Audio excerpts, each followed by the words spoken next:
Yep, we are making food for the mommies today and just loving catching up with an old mate who is doing amazing things.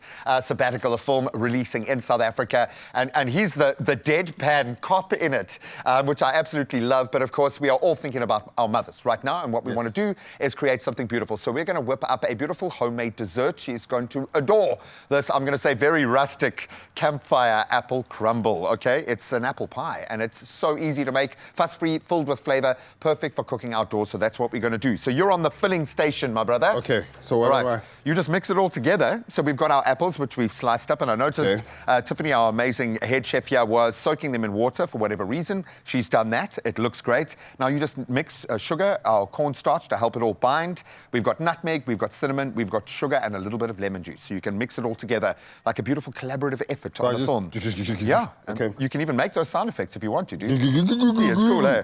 And now I feel like I've got to introduce sound effects. So I'm going to make the crumble. We've got our flour, we've got our brown sugar, we've got some cinnamon in there, and I suppose you could put whatever heady spices if you like, allspice. Yeah, all of it. A little bit of sugar. All of it. No, quiet, man. All of it? Do it, bro.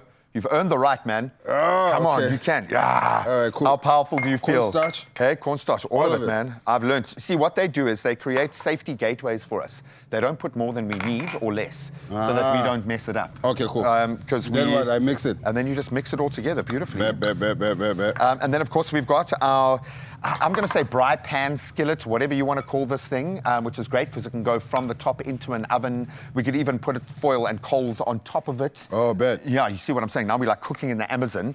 So that we've warmed up just a little bit and we've sprayed it, obviously, and that's going to form the base. And I'm going to get my fingers dirty creating a crumble. I should have made you do this, eh? No. I feel like I'm going to stick with the one where I use a spoon. This is the one with the hands. No. And tell me honestly, when you come onto the show, because I think we always make you cook. Always. Is it something that you fear or forget? Because it depends. I came to a Christmas show once and it was too much.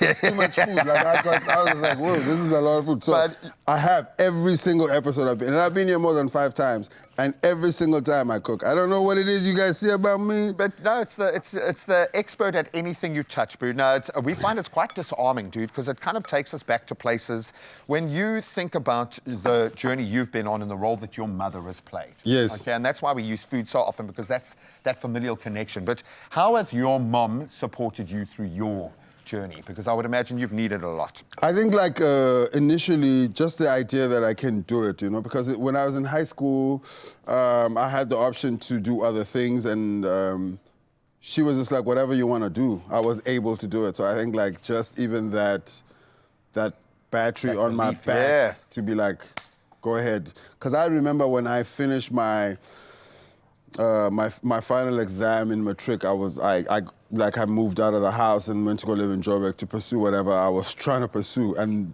I know a lot of people I know now that a lot of people don't have that luxury. Their parents sort of bind them to ideas of what they should do with their time. What has been unfulfilled. Yeah. You know what I mean? So for me, I'm very lucky because it was always like, you can do it. Just do whatever, just pursue comedy, I think I've stirred this enough. I think it's beautiful. Now, buddy, you can decant those and everything in there into our little skillet pan. Bet. Well done. And I think our crumble is coming together beautifully. You will get your hands dirty, and that's okay. So this one is, so what happens here? Just spread it out nice and liberally thin. And obviously a lot of those juices are going to come out, and that's where the cornstarch really helps, because that's going to form kind of the binding batter, almost the sauce in between. And then we are going to literally just put our crumble on top, and it's as simple as that. Then we're going to cover it in foil and put it on some low coals. We don't obviously want the bottom to burn. We've got sugar in there. Okay. And that's always worth noting. The higher the sugar content, the more likely it is it's going to burn. That's just I the way had that no idea.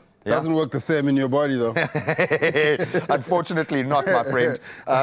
And believe it or not, I was going to ask you, have you ever had breakfast on this breakfast show? Because I don't think we've ever cooked actual breakfast What? with you. I think the second time we had breakfast. You guys were at a different studio. Yeah. I remember having the breakfast afterwards. I remember cooking here, and then the breakfast existed afterwards, and we were having it. You can smell the bacon as the show ends. Okay, so for the sake of time, I'm going to start spreading out, and we could have probably pushed this a little bit further, but it is looking Also, good. every time I've cooked here, there was always for the sake of time. Yeah. Then you're like, but when you looked at the thing, you're like, even for the sake of time, this one was not going to It's not going to do the part. Okay, we're going to keep spreading, and we're going to keep working it through and spreading it out. Spreading it across. It's as simple as, and when I say that you can do this outside and embrace your outdoormanship, okay, look at that. We finished it off with some pistachio ice cream. I mean, come on, and some pistachios to make it grown up. But this you can do in a fire pit outside if you want. Just cover it in foil, put the coals on top, get a nice, beautiful brown all around. The key here, it must be crunchy. It must be crumbly, because that's what it is. It's an apple crumble. Dude, I love you, man. That one's for you. I'm going to have that one, and we'll be fine. That's yeah, I mean, the apples are not cooked yet, so I'll have an apple and a nutmeg. And a nutmeg. All right, actually, this makes apple.